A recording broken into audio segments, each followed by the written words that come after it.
Olá, tudo bem com vocês? Aqui é Silvio César e nesta videoaula iremos falar sobre equações do segundo grau. Equação do segundo grau com uma incógnita.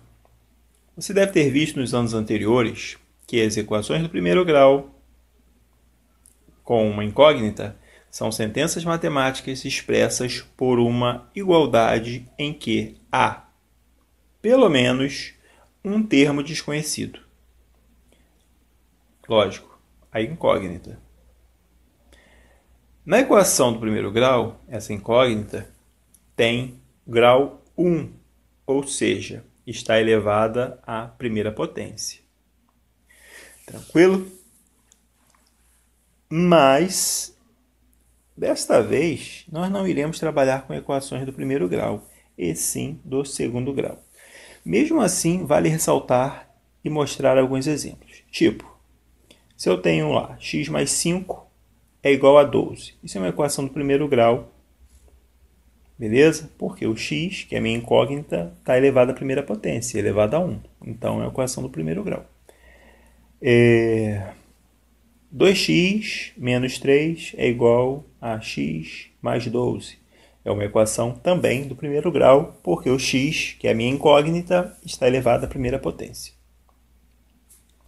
Mas agora vamos conhecer e resolver problemas que envolvam uma equação do segundo grau, cujo maior expoente da incógnita é o número 2, certo? Porque é do segundo grau.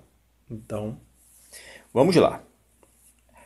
À nossa volta, há várias situações que envolvem a equação do segundo grau, tais como a área de uma região quadrada, o tempo em queda livre de um objeto na Terra, na trajetória de um corpo em movimento, retilíneo variado, no cálculo do índice de massa corporal, o famoso IMC, ou seja, em várias situações nós podemos se deparar com a equação do segundo grau. Mas nós devemos pensar aqui no seguinte: se eu for pegar um desses exemplos, tipo, como eu falei agora, vamos supor que eu tivesse uma área ali que tivesse necessidade de calcular. Eu sei que o total, alguém me falou que o total dessa área é uma área quadrada que tem 576 metros. Poxa, uma área quadrada que tem 576 metros. Bom, pô, legal, né? Só que não me informaram qual o valor de cada lado. Mas, se eu sei que eu tenho uma área ao quadrado que equivale a 576 metros, seria fácil de resolver, porque eu sei que a minha incógnita, o meu lado que eu quero saber, que eu não sei, mas eu só sei que é quadrada, né? Um lado quadrado. Então, eu já sei que eu tenho ali um x ao quadrado que é igual a 576. Pô, x ao quadrado é uma potência. Então, x ao quadrado igual a 576. Se é escrito em forma de potência, esse 2 pode passar para o outro lado do sinal da igualdade em forma de radiciação, transformando-se em um radical. Então, eu sei que x é igual a raiz quadrada de 576. Eu sei que o valor é 24. Então, eu descobri que cada lado deste terreno é igual a 24. 24 vezes 24, 576. Beleza? Podemos perceber que há dois números que solucionam isto. Por quê? Se eu pegasse também menos 24 ao quadrado, também daria certo, daria 576, porque menos 24 vezes menos 24 seria 576, porque sinais, né, teria ali sinais negativos sendo multiplicados, daria um sinal positivo. Mas não existe medida negativa, ou seja, ninguém é capaz de medir menos 24 metros. A gente mede 24 metros, no caso aqui em questão do terreno.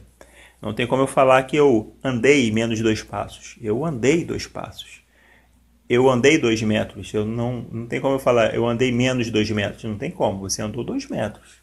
Você pode ter voltado 2 metros, mas não andou menos 2 metros. Sempre vai andar, ou seja, medidas sempre terão valores positivos. Então, eu sei que o resultado aqui é 24.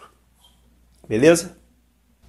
Uma equação do segundo grau com incógnita x pode ser escrita na forma a vezes x ao quadrado mais bx mais c igual a zero, em que a, b e c pertencem aos números reais e a sempre será diferente de zero.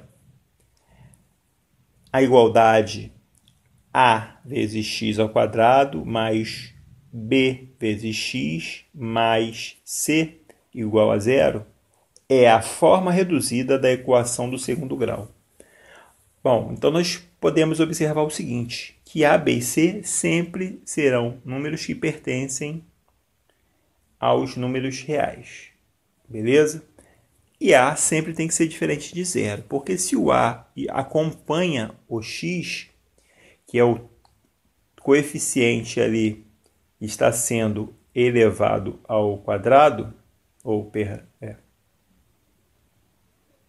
coeficiente que está sendo elevado ao quadrado, então se a fosse zero, por exemplo, daria errado, né? Porque 0 vezes x ao quadrado daria zero. Então, não teria mais um termo, não teria mais uma incógnita elevada ao quadrado. Então, deixaria de ser uma equação do segundo grau. Lembra?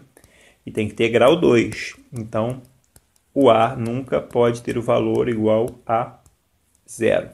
O a sempre vai ser diferente de zero. Beleza? Continuando.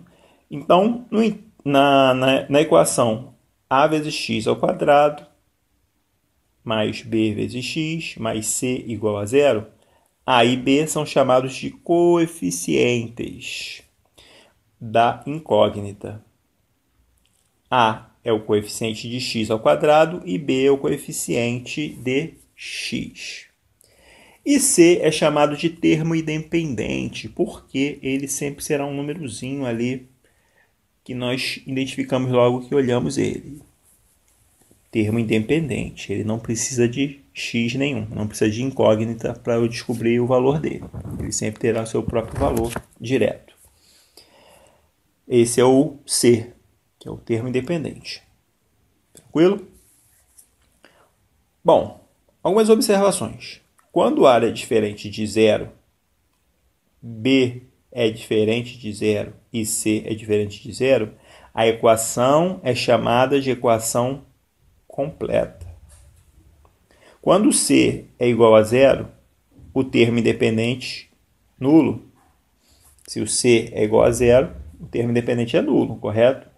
Não tenho termo independente, eu tenho zero, então eu não tenho.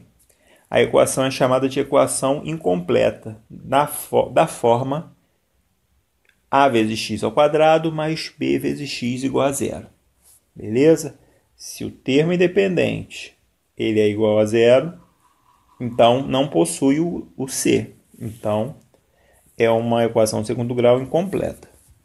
Quando b, que é igual a zero, o coeficiente x é nulo. A equação é chamada de equação incompleta, da forma a vezes x ao quadrado mais c igual a zero. Tranquilo?